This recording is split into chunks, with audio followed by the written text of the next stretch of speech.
I'm switching to a concept of cloud computing. Okay, so as I always do, I'm going to tell you a story, right?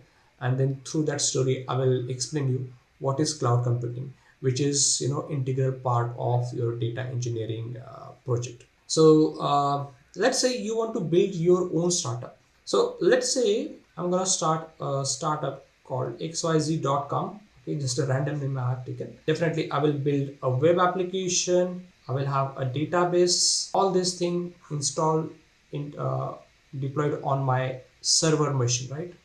A computer server machine. And what my clients can do is that they can simply type this URL in their web browser. The moment they enter this URL, their computer will send a request to my server asking to access that particular web application and relevant data. So this particular web application, it will process this request, and as a part of response, it will send the uh, you know data or web pages back on this client machine. This is a simple client server architecture diagram that you might have studied in your graduation, or you might have been you are already aware of it.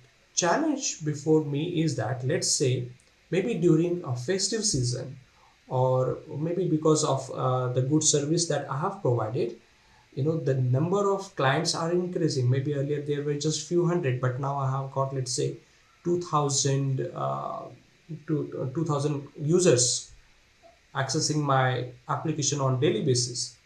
So what I can do is, I will just maybe in my home itself, or maybe in my garage, I will set up this infrastructure, the server machine, and then people can access my website. But what if over a period of time my application, my startup is getting more traction? Then in that case, to handle such a vast amount of request, I need to scale up my infrastructure, right? Now, when I scale up this infrastructure, there are few challenges before me. Upfront, I have to do a lot of hardware investment, right? I will need a space, right? Uh, I will need to rent a space to to maintain this infrastructure. I will need uninterrupted power supply, air condition system, and even hardware engineer or a maintenance guy who will take care of this infrastructure. So you can see that uh, at you know I have to do a lot of investment for my uh, startup in the initial phase itself. And for many of the startup or for small businesses, this could be a huge amount. So what is the solution? Well, the solution is in the form of cloud.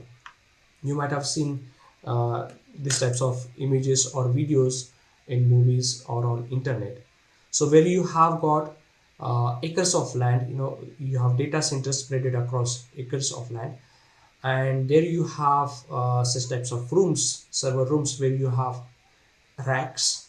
In each of these racks you have stacked multiple servers, right? So whatever applications you are using, be it social media, e-commerce, anything, so these guys have also set up their, or I can say deployed their applications in one such cloud system. What they do is they just rent these systems as per their requirement.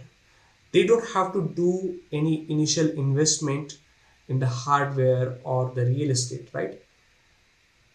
There are big names such as Amazon Web Services, Microsoft Azure, Google Cloud, etc. So they do provide such kind of cloud services. So you can just rent their services. Now, what kind of services they do provide? One of the most important one is storage. Another one is compute power that comes in the form of servers, right? Storage, when I'm saying storage, it includes both files as well as database storages. So at a fraction of cost, you can literally deploy your solutions into such cloud system. So these are some characteristics of cloud system. They are easy to maintain as and deploy, as you don't have to physically own that setup, right?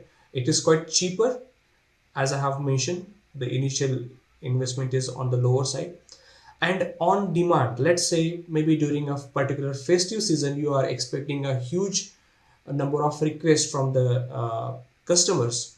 Then in that case, you can easily scale up, or whenever required, you can scale down your infrastructure. So based upon how much amount of usage you have, that cloud computing platform will charge you accordingly. So there are services, usually they charge based on uh, our hours usage, etc. Then there are many other features. Again, uh,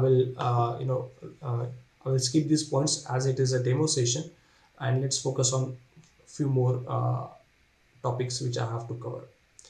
So one of the quite popular, or I would say market leader when it comes to cloud computing platform, is Amazon Web Services. And hence I have also selected this platform for our data engineering course. There are other platform as well, such as Microsoft Azure or Google Cloud, IBM, Oracle, etc. But see, if you get if you get the understanding of one cloud platform, it is quite easy for you to pick up rest of the cloud platform, right? Because concepts are same, only what changes is the name of services.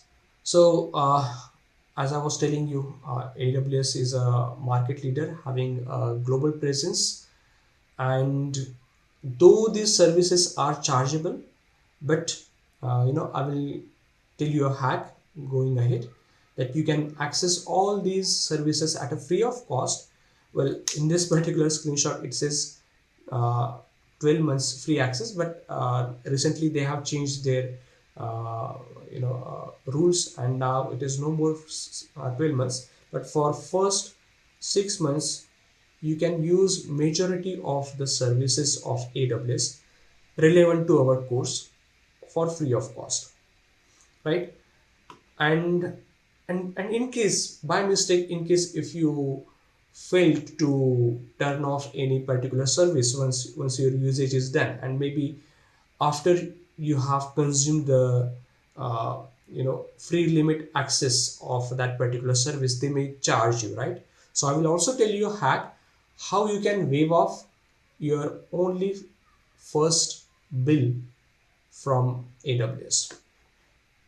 So it is not just about learning concepts, right? But also some few tips and tricks which will help a lot of you going ahead. So for example, this is a particular diagram of one of the project that we which I have planned. So you could see there are various services of AWS uh, which we will use for our data engineering project. So some of them include storage systems like S3 bucket or DynamoDB, RDS database. So you can have any one of these as a data storage. And then there are few services such as Glue, right, through which you can do the data transformation, and finally you can analyze the final version of the data through some dashboards, or by writing a Python script to generate the reports. Okay, that was all about cloud computing and data engineering.